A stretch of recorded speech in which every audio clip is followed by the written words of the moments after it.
Dito naman tayo sa camping mga kalakbay, oh. Parang sa kalderita.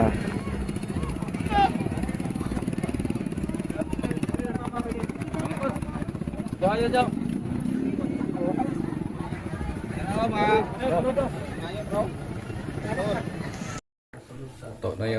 Luto na yung yata ang kanding.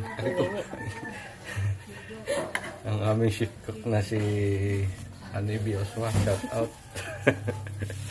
Oh, dito nag-sharon na, oh. Bawal yan, Day. Kakain ka din ito. Bawal yung ginagawa mo, Day. Sabi lang. Aalis ka na lang dito, nag-sharon ka pa. Pinagbabawal na technique ka na. Patikim ka nito kagabi ah. Patikim daw isa. Yan. Siyempre, may ito ba?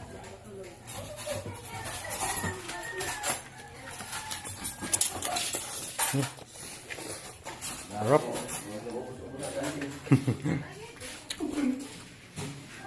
Bakit yung puti kay konton sarapan ng gina ang sabaw ay pait.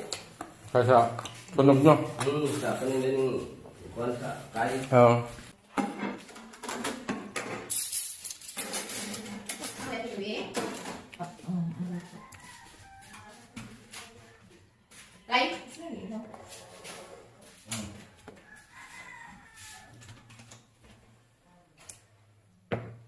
Sinampalok ang kanding.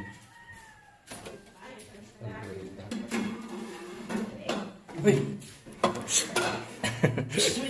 Kadali yung makasaka. Masabaw nito. Oh.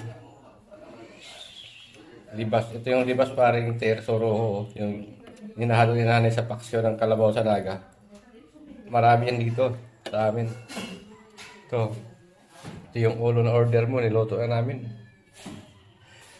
Kaldereta at saka yung tira-tira na lang na ano. Bukis. Sarap.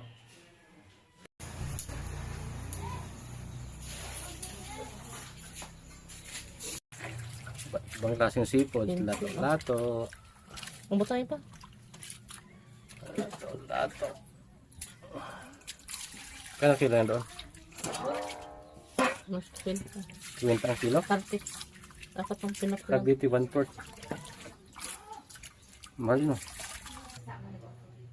Ito,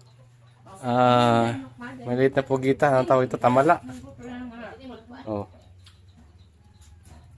Ibang klaseng seafoods dito. Tamala. Ito, sakto lang to sa liit. Masarap to. Kaysa doon sa mga laking octopus.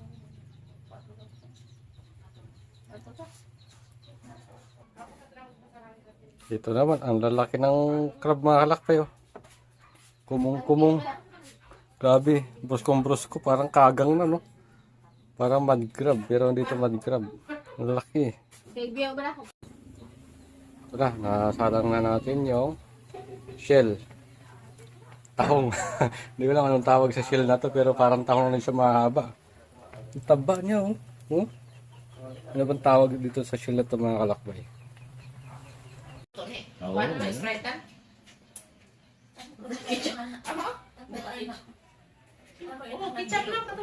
Matanging tomato sauce? Sabay na.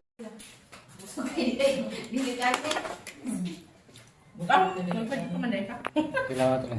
Natin to.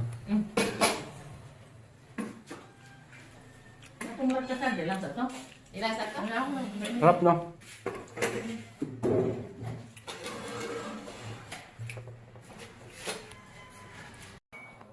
Ito ko masarap. Sinugba na pusit. Lamig kayo.